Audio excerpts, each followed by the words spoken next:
Aloha, welcome to the Radiantly Alive Love Your Legs course Introductory Leg Care Routine. If you are just happening across this video, this is part of a larger course called Love Your Legs, where we learn a holistic, empowered, pleasure-led journey to improving leg health, decreasing pain, dealing with cellulite, plantar fasciitis, all kinds of issues related to the legs. And we do it in a holistic, empowered, pleasure-led way. So no shame, no guilt, no forced pressure. It's just about getting back in your body and feeling really amazing. In this video, we are going to cover a general leg care routine, mostly focusing on acupressure, self-massage, and some gentle movements. In the course, we also get into nutritional support, herbal support, mental and emotional health connected to the legs, all kinds of things. So if you are ready to take it any further, you can simply message me and we'll get you started. All right, so let's get started. Oh, and you can find me at Hara Love on Facebook or Radiantly Alive with Hara Love on Instagram. So, your legs hurt, what do you do? One of the main things that you can do for leg health, the most easeful thing you can do, is to regularly put your legs up. So you can put them up against the wall, you can prop them up on pillows. Just getting your feet above your head, even just a little bit, can make a big difference in the circulation that goes to our legs.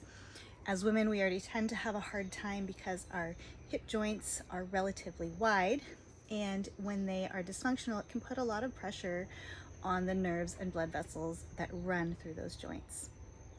And if we have any postural issues, whether it's side to side or we just slouch or whatever it is, that can put even more pressure on those tissues and structures. So we really want to make sure to create space in our hips. And putting your legs up on the wall will support that. It provides a gentle traction. So often when we have hip issues, the ball of our hip is kind of forced into the socket on one side, and on the other it might actually be stretched out. Or sometimes, depending on our postural dysfunction, they might both be jammed in if we're really rounded forward. So getting those hips open, letting the circulation kind of drain out of the legs, be processed, and refresh back into the legs can make a big difference. How long to have your legs up on the wall? How often to do it? At least once a day for a few minutes is great. If you're having more severe leg issues, you might need to spend more time doing that, and that's totally fine. You can actually do a lot from that position. You can do breath work, you can do other self-care. Stacking self-care is a big part of the Radiantly Alive system. You can watch a show, you can read a book, you can talk with people, whatever it is, as long as you are able to relax and to allow your legs to very gently release that fluid. You can also stretch out a little bit in that position as well. You can extend through your feet. So it'll look something like this. So I'm gonna get, forgot my pillowcase. I'm gonna get a pillow. I'm gonna put my legs up, right? And just stay like this for a little bit. It's nice if they can be straight up against a wall. They can be whatever angle you need them to be to feel comfortable. But eventually, it's really great to be able to strongly lengthen through the toes and ball of the foot and the heel from the sides, and to give a nice gentle movement to the ankle. So when we're doing that, we're actually working all the aspects of our myofascial meridians. When we stretch through the toes and the ball of the foot, we are getting, through the toes, we're getting the stomach meridian, the front. Through the ball of the foot, we're starting to awaken the kidney meridian, which runs through the inside of the leg. So you might even feel a nice gentle tug into your pelvis. When we press through the heel, we're getting the urinary bladder meridian. Through the outside, we're pressing through the outside of the foot, we're getting the gallbladder meridian. And when we're pressing up through the inside arch, we're getting the spleen and liver meridians. So just this simple movement can activate and help to balance all of our leg meridians. can then do some gentle foot circles. You can do these while your legs are up or down. But moving all of our joints in their full range of motion is especially important for our legs. We always want to remember to do the other side. Pressing up, up, up. Oh, cracking ankles. Do your ankles crack a lot? Mine sometimes do. And we can get into the why of that. In the course. But it has a lot to do with our posture as well as the lubrication of our joints, or the lack of lubrication. So, gentle figure 4 stretch, just pushing forward into the belly, stretching out. When we stretch, so the opposite leg that is crossed, we're getting more of the outside of the hip here. This leg, we're getting more of the back. So really gentle stretches, nothing fancy. And we're just doing it for 10 or 15 seconds, holding for 10 or 15 seconds each time. We're just kind of starting to warm up. This is a simple routine that you can do throughout the day if you need, taking just 5 minutes. Now I like to put my knees out, so I'm getting more of a stretch on the groin area. If you're familiar with our Reclaiming the Temple practice, you can do that instead if you want to have pillows under your chest for more lift and more stretch through the front of the body and release in the back. You can have pillows underneath your knees if that feels good. If you need that support, if it's too much of a stretch for your inner thighs, then you definitely want to have some support. This one you can hold for a bit longer if it feels good. Remembering to breathe, breathing into the belly if you can. If you know 3 deep breaths, you can add in the expansion in all aspects of your ribs and even into the low back or pelvis. You can sigh it out if it feels good. Anything you need to do to support your relaxation in this position. When you decide to come out, and you can hold this for up to 5 minutes if it feels good.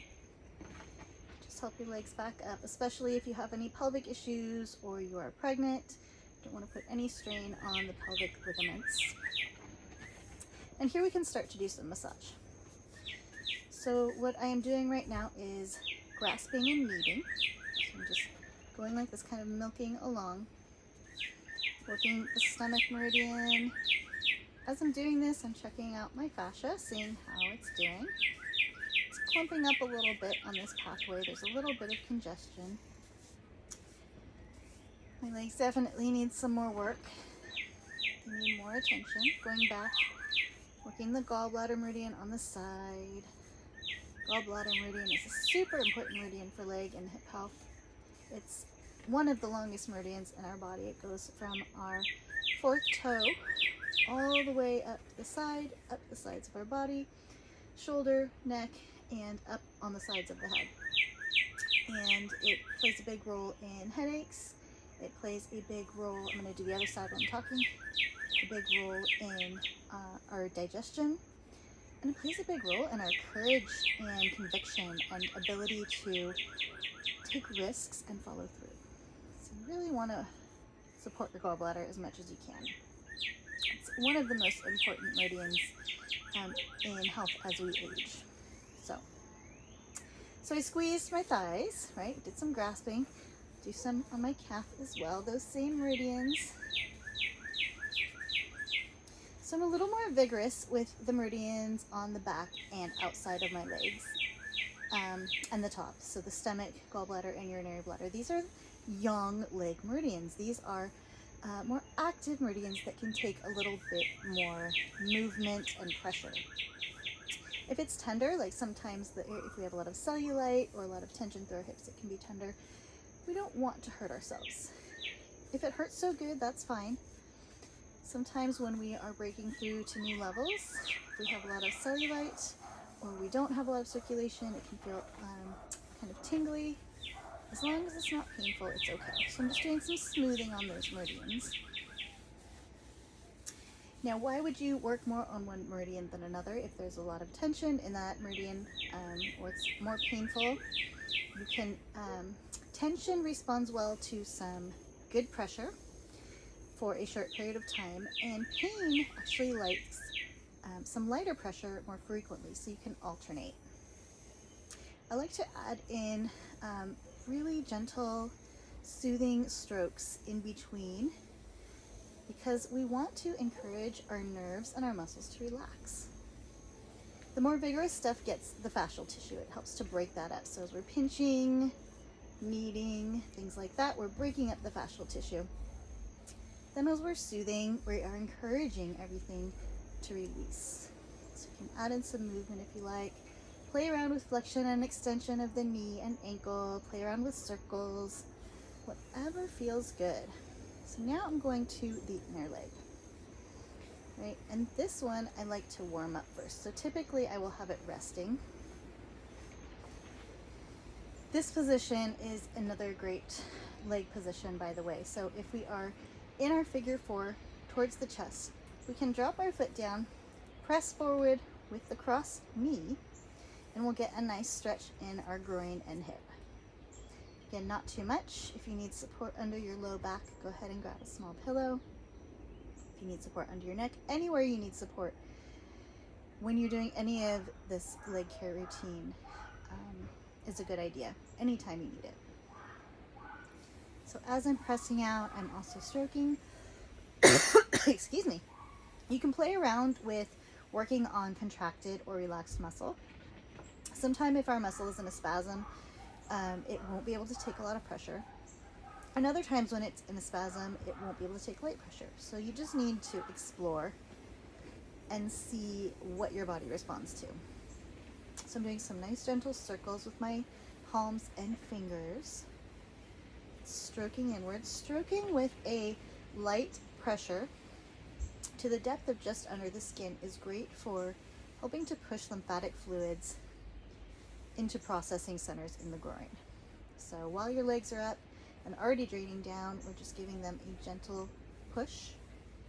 And when we do things like flex extend or pleasure pulsing, which I'll get to in a few minutes, we're actually helping to pump our circulation up into our upper body where it can be renourished, reoxygenated, and sent back out.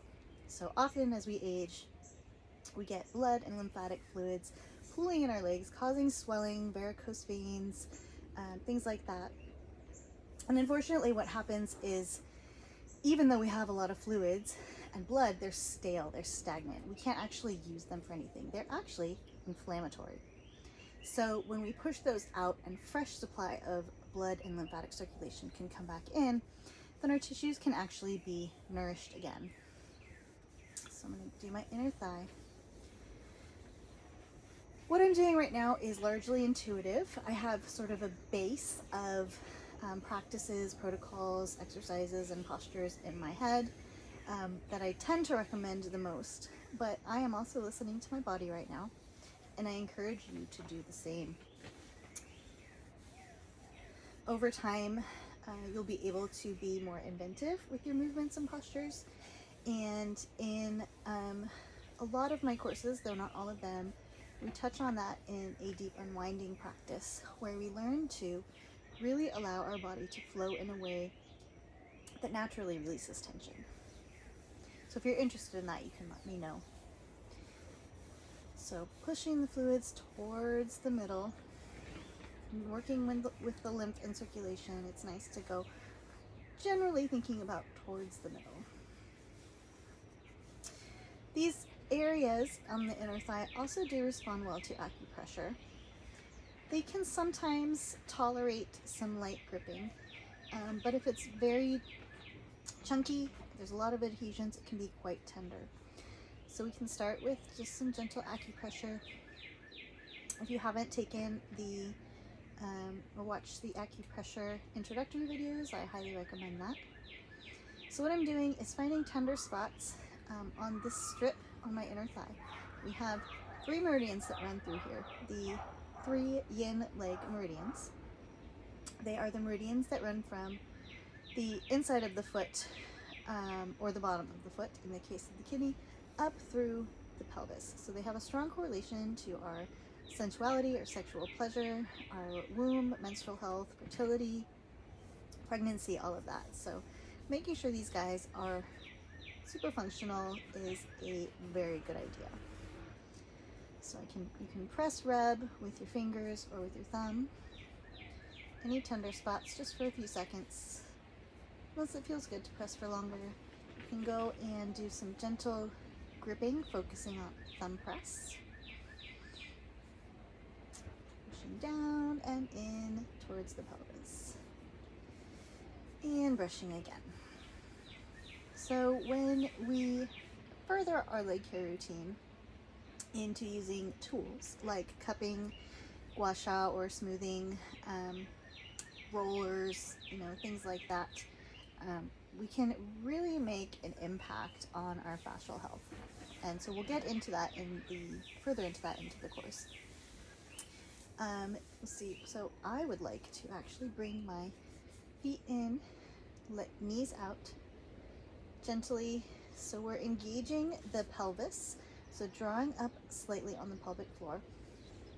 If that is challenging for you, then I encourage you to look into our pelvic power course and the yoni dance pelvic flexorcise routine, because it's really powerful. If you can't draw up on your pelvis effectively, then just don't push so hard towards your body. You want to engage your core from the pelvic floor up when you are really pulling your feet towards your body. All right, now we can do some rocking, bouncing, and shaking, some primal movements. So my hips are moving side to side, kind of like a flossing motion, right? And it's shaking up my spine and into my legs. Now, ideally, you're going to have your legs out when you do this. Although if you can't have them straight out, that's okay. This is a similar motion to something called a chi machine, which is a great machine that really helps to reduce tension up through the meridians and to balance internally and externally. So come back up for a minute. So we did a start. We got all of the myofascial meridians that run through our legs. We did some acupressure and gentle massage. We worked on our lymphatic system, our circulation. We worked on balancing and activating our muscles and our nervous system. And we gently tractioned our hips. So for a short routine that can actually be condensed down a lot more, because I was doing a lot of talking there, it can be condensed down easily to a 5-minute routine. So to start, I think that's a great place for most of us. And then I will be back more for a more in-depth protocol, more in-depth practice using different tools.